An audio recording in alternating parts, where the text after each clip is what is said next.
Long before the Salem witch trials in the 16th century, hysteria came over the people in Europe. Some argue that the Reformation is truly what led to the panics after the split between the Protestant regions and those who followed the Pope. The idea of witches originated from the villages. Cunning folk helped people cope with natural disasters and disabilities by magical means. These were considered important services that kept village life moving forward. For good or bad, someone with magical powers in the village was very popular. The Christian clergy were also perceived as being magical.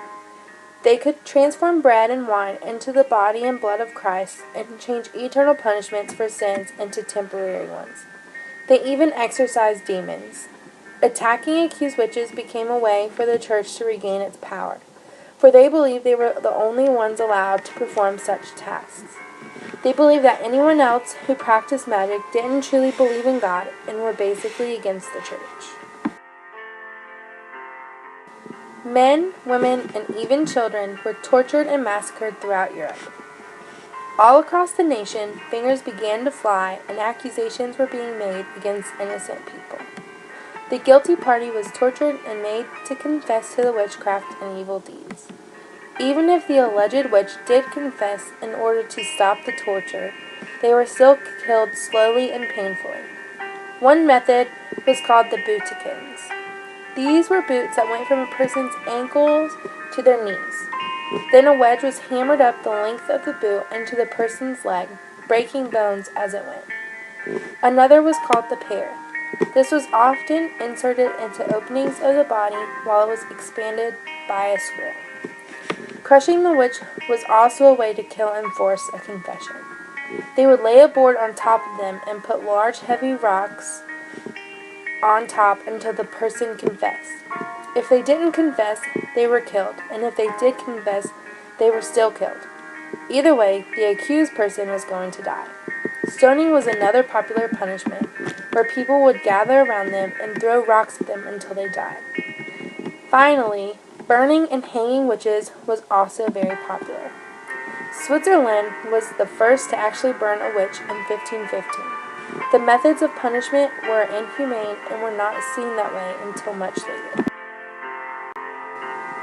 Over the course of 160 years, Europe saw between 50,000 and 80,000 suspected witches executed. Germany and France had the most executions, followed by England and Ireland.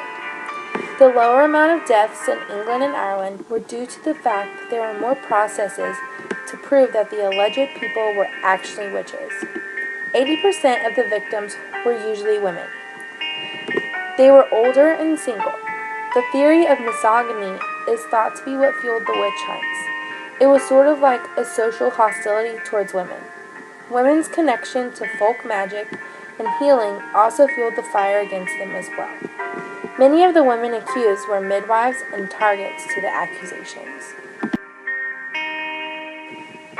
The witch hunts gathered a lot of attention in England. At the time of executions in the era of King James, Shakespeare wrote a play that involved witches. Macbeth became very popular over the years. There were 3 witches in the play that were gathered around a cauldron. This is where the phrase double, double, toil and trouble came from.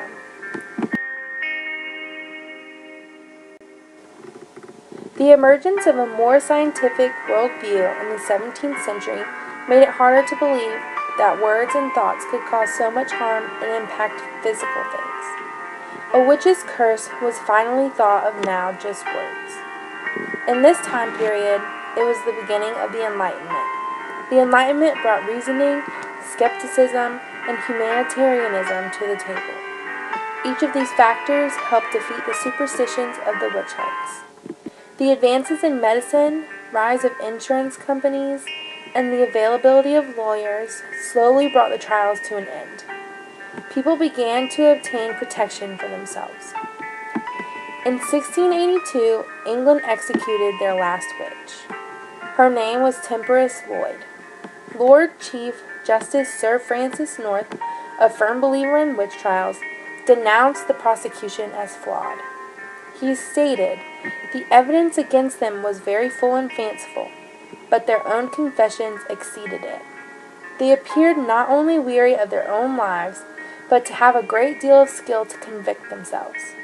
His criticism of the Lloyd case helped discourage additional prosecutions and witch hunts shift from one side of the Atlantic to the other, with the outbreak in Salem in 1962.